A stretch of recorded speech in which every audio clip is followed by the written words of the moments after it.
दाता दरबार के करीब सीवरेज लाइन में गिरने वाली खातून की लाश मिल गई। बच्ची की तलाश जारी। शौहर और सास के बयानात में तजाद। पुलिस ने तहवील में लेकर तहकीकात शुरू की। मुतासरा फैमिली सैर करने आई थी। मीनार पाकिस्तान के बाद दाता दरबार पहुंची थी। इस दौरान खातून और बच्ची सीवरेज लाइन की मुंडेर पर बैठी, जहां से दोनों नीचे गिर गईं। वज़ीर आला पंजाब मरीम नवाज ने एडिशनल चीफ सेक्रेटरी की सरबराही में तहकीकाती कमेटी बना दी। कमेटी 24 घंटे में तहकीकात करके रिपोर्ट पेश करेगी।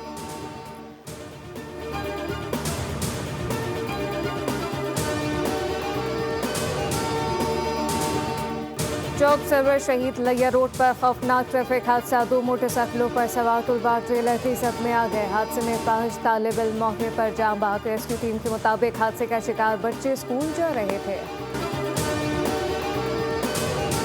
और पाकिस्तान ने मसला फ़लस्तीन को मशरिक़ वस्ता में अदम इस्तेहकाम की बुनियादी वजह करार दे दिया। जबरी नकल मकानी नाकाबिल कबूल करार। मुस्तकिल मंदूब आसिम इफ्तिखार ने सलामती कौंसिल में मशरिक़ वस्ता की सूरत-हाल पर खिताब के दौरान ग़ज़ा में जंग बंदी की मुसलसल खिलाफ वर्जियों पर शदीद तशवीश का इजहार किया। कहा पाकिस्तान UN तनसीबात और UNRWA पर हमलों की मज़म्मत करता है।